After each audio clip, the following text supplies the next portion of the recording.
આપણા વિડીયોની અંદર શું ખરેખર તમે લોકો પણ મશીન શીખવા માગો છો તો મિત્રો હું વિડીયો થ્રુ તો તમને મશીન નહીં શીખડાવી શકું, પણ હા એટલું કહીશ કે આ ગિયરોમાં શું શું આવે. તો મિત્રો જો આ જે ગિયર છે આની અંદર 4 ગિયર આવે અને આની અંદર પણ 4 ગિયર આવે.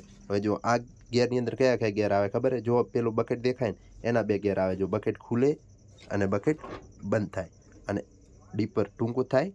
ડીપર એટલે જો બકેટથી ઉપરનો ભાગ રહ્યો ને એને ડીપર કહેવાય. ડીપર ટૂંકું થાય, ડીપર લાંબુ થાય.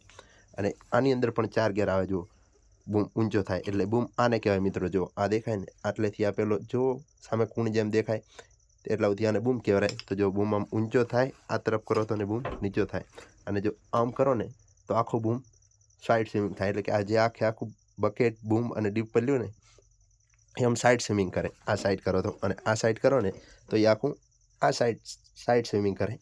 પણ એ 8 ગિયર છે ને તમારે એને બધા એક જ હારે કામ કરતો રહેવાનું. જો કે બકેટ ભરાતું રહે, ડીપર ઊંચો થાય, ડીપર ટૂંકું થતું રહે, સાઈડ સ્વિમિંગ કરતું રહેવાનું. એવી રીતે 8 ગિયરનું છે ને તમારા માઇન્ડમાં ખૂબ લગાવવું પડશે એની અંદર, ત્યારે તમને આવડશે. એટલે વિડીયો થ્રુ તો તમે ક્યારેય શીખવાના નથી, પણ મેં તમને આટલી માહિતી આપી દીધી અને માહિતી કેવી લાગી કોમેન્ટ કરો.